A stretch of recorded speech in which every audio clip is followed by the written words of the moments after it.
So may nabili ako dyan sa TikTok na mga pang balot. So ito na yon. Mahirap mag video mag-isa, guys. Anyway, so ito yon, i-harvest na natin. Although maliit siya, guys, dahil na-abort siya noong summer. So sobrang dami ng naibunga nito, kaya medyo nahirapan din yung kanyang puno. So para ding tao yan, overwork. So hindi tayo gumagamit ng artificial na fertilizer. So kaya walang booster. Yan. At least safe tayo na ito ay pwedeng kainin ng walang insecticide.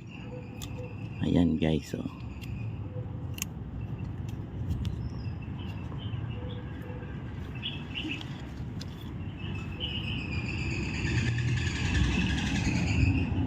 Kainin natin. Lutong.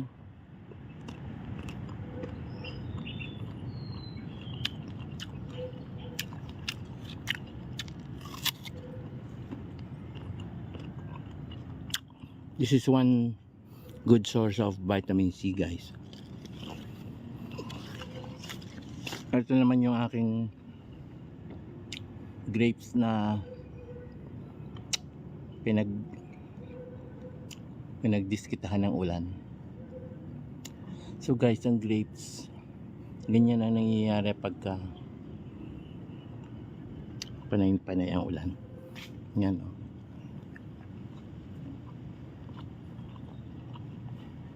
Ayun pa. So sayang, ang daming bunga niyan. Pero itong bayabas okay lang. Kahit inuulan ng bayabas, okay lang.